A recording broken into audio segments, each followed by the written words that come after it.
Bonjour chers élèves et bienvenue dans cette troisième capsule dans laquelle on continue avec la méiose.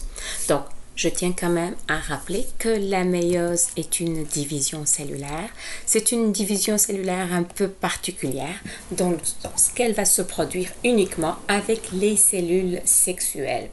Donc, la première division cellulaire qu'on appelle la méiose 1 ou tout simplement la division réductionnelle dans laquelle je vais partir d'une cellule diploïde avec 4 chromosomes. Chaque chromosome vient d'un parent, donc, et à ce moment, qu'est-ce qui arrive? Je vais tout simplement dupliquer mes chromosomes pour devenir des chromosomes dédoublés, c'est-à-dire en forme de X.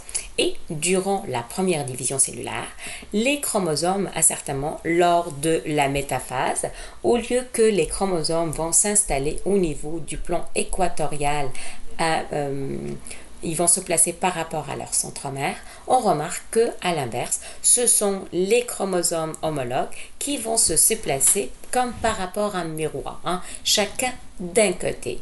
Et cela va donner tout simplement deux cellules filles, chaque cellule va renfermer deux chromosomes. Donc, je suis partie de 4, j'en ai 2 maintenant.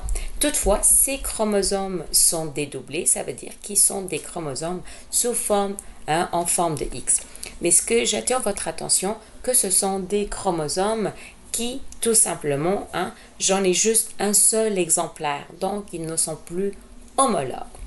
Toutefois, après cette première division, je ne vais pas avoir une duplication des chromosomes, mais tout simplement, ces cellules vont continuer une deuxième division cellulaire et dans laquelle, on appelle ça, c'est la méiose 2 ou tout simplement la division équationnelle. Pourquoi équationnelle? Parce que je conserve le même nombre de chromosomes. Je pars de 2 chromosomes. Je vais en avoir encore 2, mais ce qui va changer tout simplement, c'est que mes chromosomes, ils vont devenir simples. Et pourquoi? Parce que durant la division cellulaire, j'ai mes chromosomes doubles au niveau de la métaphase 2.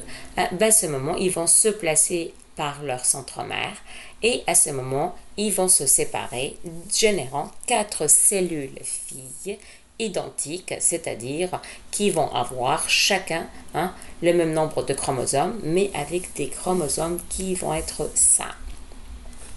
La méiose se produit, comme je viens juste de le mentionner, soit dans les testicules, soit dans les ovaires. Et à ce moment, je vais parler de spermatogénèse et d'ovogenèse.